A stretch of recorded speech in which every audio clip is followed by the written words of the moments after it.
Alright, so just wanted to check in with you. We're somewhere between 7 and 8 miles in. Took the jacket off. Extremely hot, but check out these views.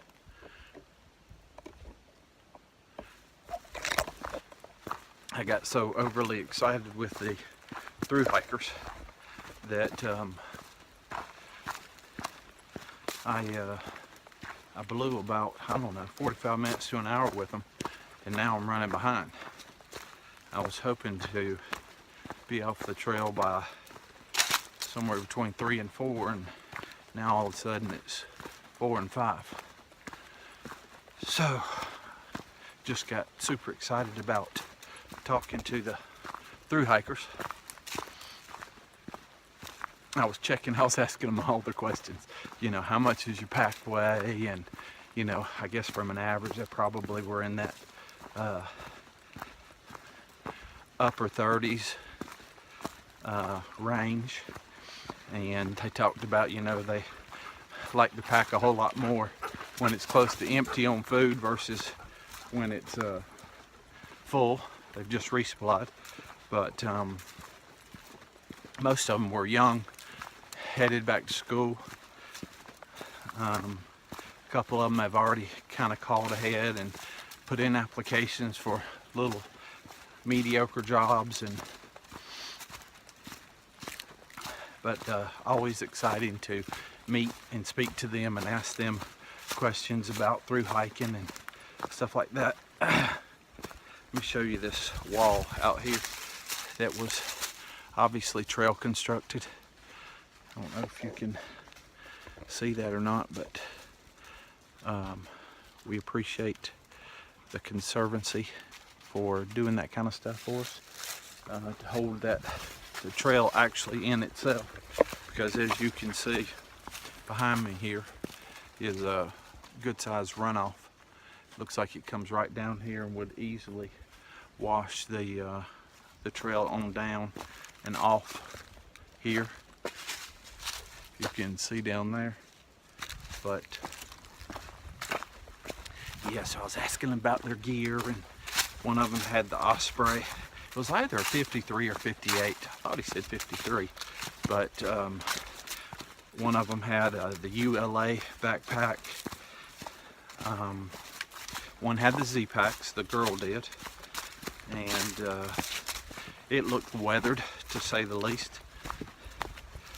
Asked them about their shoes. One of them had Solomon's and one had Brooks, and I don't remember the other two. And of course Sequoia, the girl that wore the Tevas, is it Teva?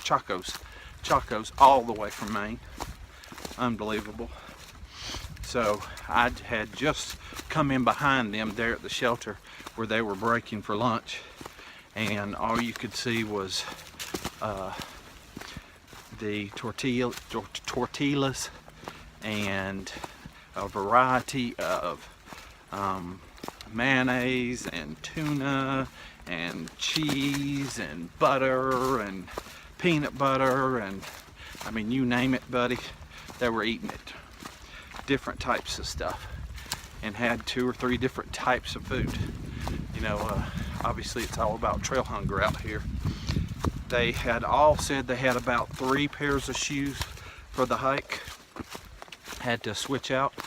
The one guy had only had 2 that had the Solomons, but here I go with that again.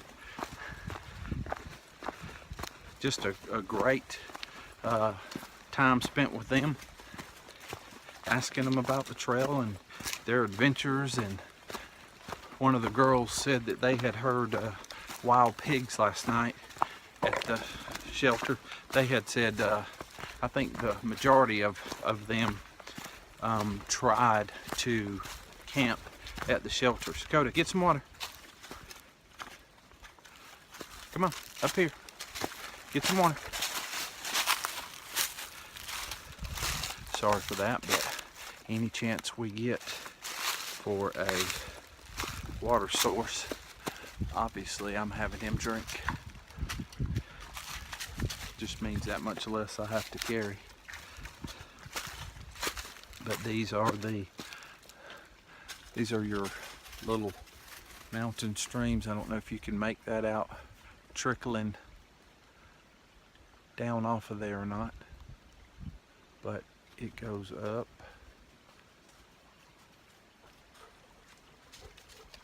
Just kind of like a little spring coming out of the side of the mountain, trickling down across the rocks.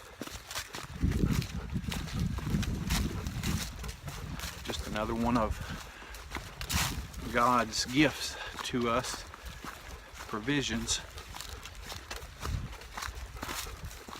But anyway, just got excited about meeting them, and told them about the Sobo hikers that I had met a couple, 2-3 weeks ago, and about Ash and Achilles I'd met, and they got married on the top of Springer.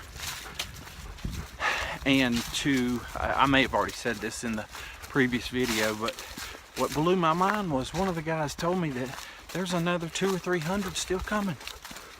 That they had started, I guess it was May 2nd, May 5th, May 7th, and their recommendations were to come southbound, because they said if you don't, then you get hung up in the northbound bubble, which is, you know, the thousands that begin here in Georgia.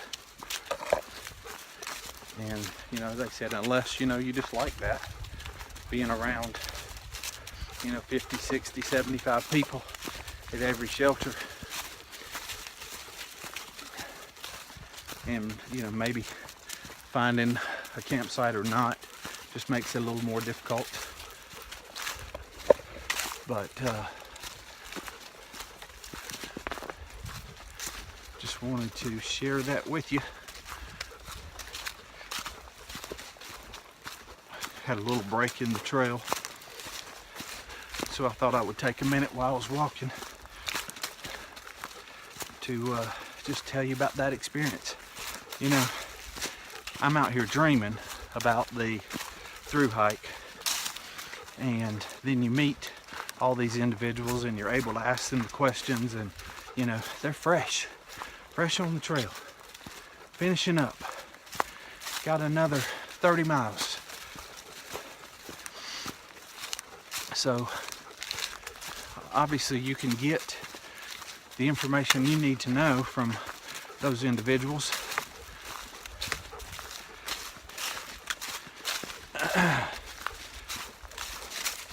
They were all, on the most part, college age.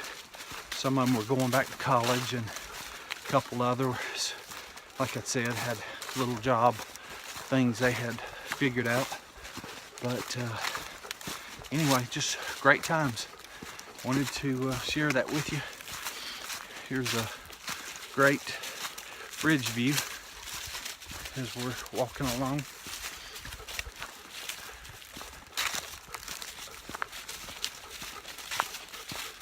Got to come out here if you want to meet people that have been walking on the Appalachian Trail for 2,100 plus miles, have lived it, experienced it. They got all the answers. All right, I'm coming into the green tunnel, so we will talk to you soon.